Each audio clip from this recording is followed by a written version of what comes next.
The comment disappeared, but it's a question I get a lot. Are THC and CBD good for Crohn's disease? Let's look at the evidence.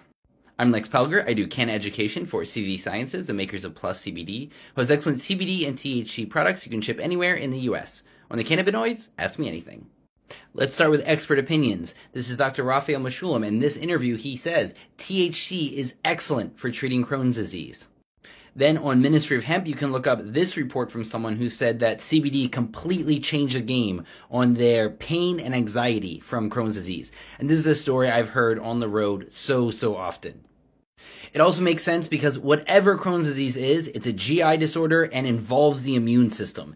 And the endocannabinoid system is great on both of these things. It probably isn't an autoimmune disorder per se, but it involves some kind of hyperactivation of the immune system. And so the endocannabinoid system is good at controlling that and slowing that down. It's also good at lowering pain levels, at helping with inflammation and lowering anxiety, all of which are big parts of Crohn's disease.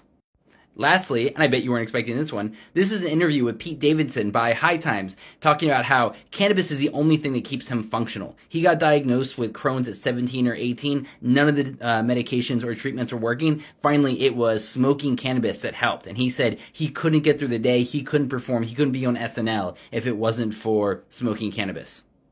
The scientific data really begins in 2005 with this survey done by some heroes of the cannabinoid system, including Dr. Todd McIria, and it talked about how these patients saw great benefits from using cannabis. The first observational study came out in 2011, but note, look down here, there were 30 patients. Only 21 of them saw significant improvements. 9 of them did not. This is a very personal disease. Cannabinoids will not help some people, but with the non-toxicity of the cannabinoids, I do think it's worth trying, and I've heard a lot of game-changing stories in my life.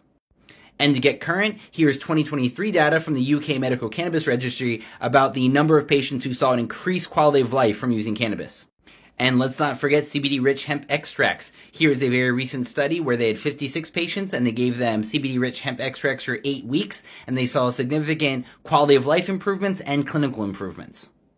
I thought this data was quite intriguing. They took matched cohorts of people who had Crohn's disease who were using cannabis and those who weren't. The ones who were using cannabis had less of the serious side effects that can happen from Crohn's disease, such as abscesses, and there's a list of very negative things below. Finally, here is a study suggesting that your endocannabinoid profile might be a biomarker for disease flare-ups. And so not only can you be using the endocannabinoid system to treat Crohn's disease, you may be monitoring it to see if your Crohn's disease is getting worse. And so overall, this data is pointing to the endocannabinoid system and THC and CBD being worth trying for Crohn's disease.